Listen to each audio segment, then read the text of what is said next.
Powered by NBC bearings, భారతదేశపు మొట్టమొదటి bearing తయారుదారు. Revanth Reddy నెలకు 10 రోజులు ఢిల్లీలోనే ఉంటున్నారని మాజీ మంత్రి జగదీష్ రెడ్డి విమర్శించారు. గప్పాలు కొట్టడం తప్ప ఏం సాధించారని ప్రశ్నించారు. 3 లక్షల కోట్ల పెట్టుబడులన్నారు. 3 ఉద్యోగాలు కూడా ఇవ్వలేదని ఆరోపించారు. రైతులకు ఎరువుల కష్టాలు, కాలిపోతున్న మీటర్లు తప్ప ఏమీ లేదన్నారు జగదీష్ రెడ్డి. కాంగ్రెస్ 42% రిజర్వేషన్లు ఇస్తోంది, బీసీలకు కాదు, మతపరంగా ఓట్ల కోసమే కాంగ్రెస్ ప్రయత్నం అన్నారు కిషన్ రెడ్డి. 42లో 10% ముస్లింలకు తీసేస్తే బీసీలకు ఇక మిగిలేది ఎంత అని ప్రశ్నించారు. బీసీలకు 32% కూడా దక్కడం లేదన్నారు. బీసీలకు అన్యాయం చేసే చట్టాన్ని కాంగ్రెస్ తెస్తోందని చెప్పారు. కులగణన కూడా సరిగ్గా నిర్వహించలేదన్నారు. హైదరాబాద్లో 20% ఇళ్లలో సర్వేనే చేయలేదని చెప్పారు కిషన్ రెడ్డి. బీజేపీ నేతలు కడుపులో కత్తులు పెట్టుకుని బలహీన వర్గాలకు అన్యాయం చేస్తున్నారని ఆరోపించారు మంత్రి పొన్నం ప్రభాకర్. ముస్లింల పేరుతో రిజర్వేషన్లు అడ్డుకుంటున్నారని మండిపడ్డారు. కేంద్రం దగ్గర పెండింగ్లో ఉన్న బిల్లులకు ఆమోదముద్ర వేయించాల్సిన బాధ్యత తెలంగాణ బీజేపీ నాయకత్వంపై ఉందన్నారు పొన్నం. బీజేపీలో వ్యక్తిగత నిర్ణయాలు ఉండవు అంటున్నారు కేంద్ర మంత్రి బండి సంజయ్. సొంత నిర్ణయాల్ని నాయకత్వంపై రుద్దబోమని చెప్పారు. పదవుల కోసం ఏనాడు పాకులాడలేదన్నారు. మంత్రి పదవి వద్దని తాను అధిష్టానానికి చెప్పలేదని అన్నారు. హైకమాండ్ ఏ బాధ్యత ఇచ్చినా నిర్వహిస్తానని, పార్టీ ఆదేశాలు శిరసావహిస్తామని చెప్పారు బండి.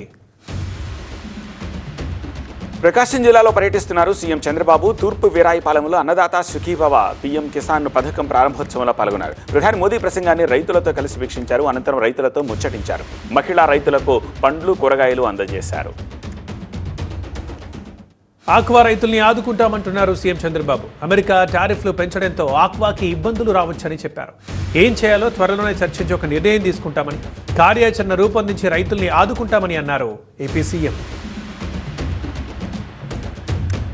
ప్రముఖ స్వాతంత్ర సమరయోధుడు, భారత జాతీయ పతాక రూపకర్త పింగళి వెంకయ్య 149వ జయంతి సందర్భంగా నివాళి అర్పించారు సీఎం చంద్రబాబు. ఆజన్మాంతం భరతమాత సేవలో తరించిన మహనీయుడు పింగళి వెంకయ్య అన్నారు.